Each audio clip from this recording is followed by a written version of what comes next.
warahmatullahi wabarakatuh. Hai anak-anak semua, apa kabar?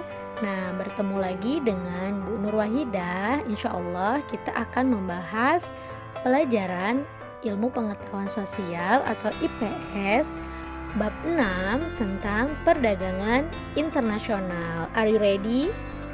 Oke, ready. Good. Sebelum kita belajar, silahkan persiapkan diri kalian dengan alat-alat tulis serta buku ya. Nah, kemudian sekarang siapkan konsentrasi kalian untuk menyimak video dari Ibu. Kali ini kita akan menjelaskan perdagangan internasional tentang devisa. Apa sih itu devisa? Mungkin sebagian dari kalian ada yang sudah mengerti, ada yang belum. Bagi yang sudah mengerti, good job. Bagi yang belum, good. Kalian sudah mau belajar. Nah, sekarang kita simak dan review ya. Apa sih itu devisa? Devisa adalah semua barang yang dapat digunakan sebagai alat pembayaran internasional. Bentuknya berupa valuta asing. Yang kedua, emas dan perak, kemudian surat berharga yang berlaku untuk pembayaran internasional. Ketiga ini sudah pernah kita bahas bukan? Nah, itu adalah pengertian dari devisa. Nah, devisa ini sendiri adalah salah satu yang membedakan perdagangan internasional dengan perdagangan di dalam negeri. Yuk kita simak lagi selanjutnya. Devisa ini diperoleh dengan ada dua cara, yaitu dibagi menjadi dua, yaitu devisa umum serta devisa kredit. Apa sih yang disebut dengan devisa umum? Devisa umum adalah hasil dari perdagangan internasional dan tidak ada kewajiban membayar. Jadi ketika suatu negara melakukan ekspor atau perdagangan internasional dan mendapatkan hasil tanpa harus membayar, ada kewajiban membayar, berarti itu termasuk devisa umum. Sedangkan devisa kredit kebalikan dari devisa umum, yaitu hasil dari pinjaman atau bantuan dari luar negeri dan ada kewajiban membayar. Jadi kalau ini devisanya berupa hutang ya. Nah, hutang ini adalah pinjaman. Jadi walaupun devisanya bertambah, tetapi nanti ada kewajiban untuk negara membayarnya. Oke, sampai di sini paham ya? Jadi antara devisa umum serta devisa kredit perbedaannya hanya satu, yaitu dari hasil dan dari kewajiban, ada atau tidaknya kewajiban membayar.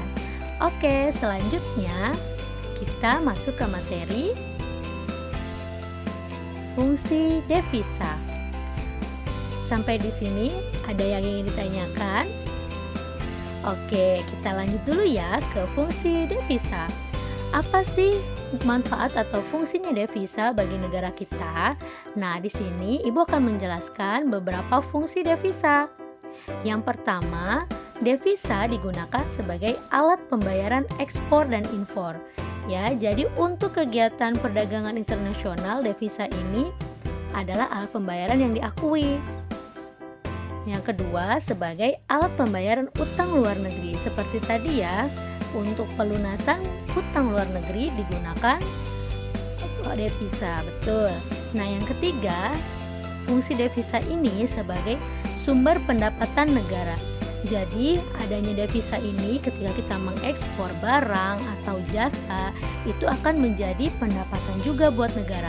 Semakin banyak devisa yang masuk, semakin banyak pendapatan negara. Oke, yang keempat yaitu fungsi devisa adalah alat untuk membiayai pembinaan dan pemeliharaan hubungan luar negeri. Nah, di sini berarti devisa dikeluarkan untuk hubungan-hubungan kerjasama antara Indonesia di internasional. Misal ada Asian Games. Nah, di situ kan bukan hanya olahraga saja, tetapi nanti ada hubungan juga perdagangan atau hubungan kebijakan ekonomi. Nah, di situ bisa dibiayai melalui atau menggunakan devisa. Jadi, devisa ternyata banyak sekali manfaatnya terlebih untuk dunia internasional ya. Oke, sampai di sini sudah mulai mengerti kan? Nah, sekarang kita lanjutkan. Dari mana saja sih sumber devisa berasal? Yuk kita simak. Yang pertama, ekspor barang. Ekspor barang atau pengiriman barang ke luar negeri itu akan menghasilkan devisa. Yang tadi Ibu bilang, semakin banyak kita mengekspor barang, maka semakin besar pula pemasukan devisa bagi negara. Lebih mudahnya adalah ketika kita banyak menjual barang ke luar negeri, maka uang atau pendapatan keuntungan yang kita dapat itu akan semakin banyak, dan itu bukan hanya keuntungan pribadi atau ekspor saja yang dapat, tetapi juga negara dapat. Nah, kemudian ada mengekspor jasa. Kalau di sini bukan barang yang dikirim ke luar negeri, tetapi jasa atau tenaga kerja dari Indonesia kita kirim ke luar negeri. Karena keahliannya nanti itu bisa menjadi pendapatan atau sumber devisa. Yang ketiga yaitu pariwisata. Kalau ini sudah jelas ya. Setiap turis yang datang untuk berlibur ke Indonesia, apalagi ke Bali. Nah, kenapa ya?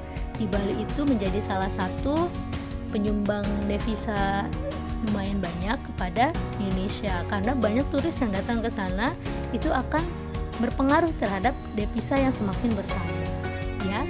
Nah, makanya ada ekonomi pariwisata, itu bisa menghasilkan banyak sekali devisa bagi Indonesia. Nah, selanjutnya sumber devisa bisa juga berasal dari pinjaman luar negeri. Seperti tadi ya, berarti termasuk devisa kredit. Jadi misalnya nih, Indonesia ingin mengembangkan perekonomiannya, dia kekurangan uang atau kekurangan modal, maka nanti pemerintah Indonesia akan meminjam dari negara lain atau dari organisasi, kemudian sehingga dia bisa menjalankan perekonomiannya atau menjalankan usahanya di dalam negeri. Untuk itu nanti pasti harus ada kewajiban membayar hutang-hutang tersebut. Nah, kemudian ada juga sumber dari hibah atau hadiah dari luar negeri.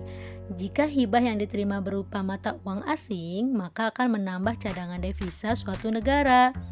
Jadi kalau misalnya Indonesia diberikan bantuan berupa modal tetapi dengan bentuknya mata uang asing, nah itu bisa menjadi tambahan bagi Indonesia atau sumber devisa bagi negara Indonesia. Yang terakhir yaitu bunga atau pendapatan investasi. Jadi misalnya nih, ada orang Indonesia yang punya perusahaan di luar negeri atau menginvestasikan uangnya, modalnya di luar negeri, di perusahaan luar negeri, maka itu juga bisa mendapatkan atau mendatangkan devisa bagi negara ya. Jadi jika investasi atau perusahaannya itu memberi keuntungan, maka itu juga akan berdampak kepada devisa yang bertambah bagi negara. Nah, selanjutnya devisa ini juga ada pengawasannya. Siapa sih yang mengawasi devisa negara?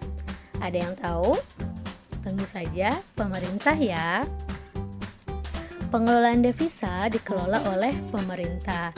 Jadi pemerintah menetapkan diri sebagai satu-satunya pengelola devisa di negara. Nah, pengaturan ini dilakukan oleh pemerintah supaya menstabilkan nilai mata uang sendiri agar tidak turun atau anjlok terlalu jauh. Kemudian untuk memperbaiki posisi neraca pembayaran agar neraca pembayarannya surplus bukan defisit ya. Kalau surplus berarti negara untung bukan rugi. Kalau defisit berarti rugi. Kalau devisanya semakin banyak berarti surplus, tapi kalau devisanya semakin sedikit berarti defisit atau merugi. Sampai di sini sudah paham ya? Nah, seperti itu tadi. Jika nilai ekspor lebih banyak daripada impor, maka neraca pembayarannya surplus atau untung. Jika impornya yang lebih tinggi, maka negara mengalami kerugian atau defisit neraca pembayaran dalam kegiatan internasional atau rugi. Jadi intinya adalah ekspor, kalau kita banyak menjual barang berarti kita banyak untung. Tetapi kalau kita tidak mampu menjual barang dengan banyak atau sedikit berarti kita rugi. Seperti itu ya. Jadi pemerintah, karena itu pemerintah selaku pelindung untuk masyarakat ekonomi di dalam negeri, dia melakukan pengawasan.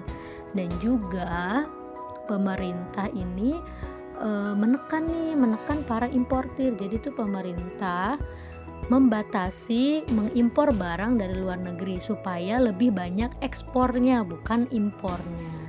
Sampai di sini ya anak-anak. Oke, terima kasih. Sekian penjelasan dari Bu Nur Wahidah. Semoga dapat membantu kalian belajar IPS materi perdagangan internasional tentang devisa di rumah dengan baik. Jika nanti kalian ada pertanyaan, silahkan hubungi Ibu. Wassalamualaikum warahmatullahi wabarakatuh.